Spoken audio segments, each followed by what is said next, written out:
So whichever way one looks at it, though, in my view, we've got satanic forces behind these major historical events, and they're moving us towards catastrophe.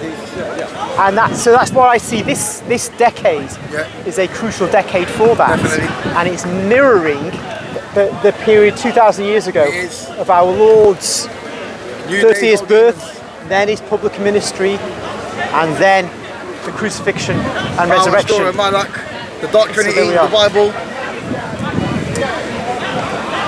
Dark Trinity of the Bible, Baal Ashtoreth and Moloch. So we're dealing with. What's that, sorry? Baal Ashtoreth and Moloch, yeah? You're talking about Moloch? Yeah, you're talking about the entities. You're talking about the entities that are operating in this world today. Okay, yes. You're talking about abortions, you're talking about and all of that stuff. Yes. Everything that's being legalized through powers and principalities, yeah? Yes. We're talking, you said we're living in parallel to we're living in the parallel to 2,000 years ago. Yes. What's going on today is because obviously the devil knows that the time is over. Yes. He's got a time limit. Yes. So he's pushing his agenda as strong as he can. Like for example, we know what's going on in America. Yeah. We see what happened to Donald Trump, Yeah. with the assassination shooting. Yeah. Leviticus, I think it's Leviticus chapter 28. There's a consecration. I can't remember the word, but when Moses used to anoint the priests, there was a certain consecration where they have blood on the ear, blood on the thumb, and then blood on the toe. Okay. And if you look at the sequence of Donald Trump when he was shot, he had blood on his ear, blood on his thumb, and to the toe. It was like the same kind of thing. So we believe maybe spiritually, God was consecrating him obviously to be president. Okay, well, that's interesting. I mean, I just took it that, I think that because we're heading towards war with the Russians, not for the Russians' fault in my view, because I'm, They Gog or Magog, one of them, but they Gog or Magog. Some say, don't they, that they are one of those or both.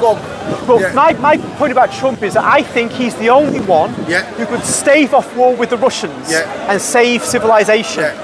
And so I believe God prevented him from dying for that purpose. He may be a naughty lad in all kinds of ways, but if he's got a purpose like Cyrus did in the Old Testament to save us.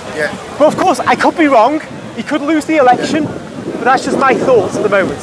Well, after COVID, he did overturn abortion. He elected, I think it was Judge Alito. Well, the word Alito means breath in Hebrew. Well, Alito was already a justice, but he got 3 Christian men and women. Mary. It was a lady. It was a she's Catholic. Yeah. It was a lady. She. Mary. She was actually born 50 years before because we believe this is, this whole COVID thing and everything as well. It works on the 50 Mary Coney Barrett, sorry. Mary Coney Barrett. Barrett, that's it, that's her name, She was elected to be one of the judges who overturned abortion. Brett Kavanaugh, another Catholic, and then there's Neil Gorsuch. They were the 3. That's what I'm saying. So Amy Coney Barrett, not Mary. That's it, Amy Barrett. Amy Barrett, that's the one. So we believe in in the future 2,000 years she's actually a revelation of Moses because she was born in a time where there were so many abortions. I think she was an orphan. But they're just getting rid of babies left, right and centre. She was one of the only babies to survive around that time. Same way as Moses, you know what I mean? He survived, he got pushed out to the lake and everything. God raised him up so many years later to raise up and deliver people. I got this revelation from Jonathan Cahn. You know Jonathan Cahn? Jonathan Cahn, I've got a couple of his books. So he's a Jewish rabbi who's converted to Christianity. Yeah. So he just prophetic stuff. Messianic rabbi.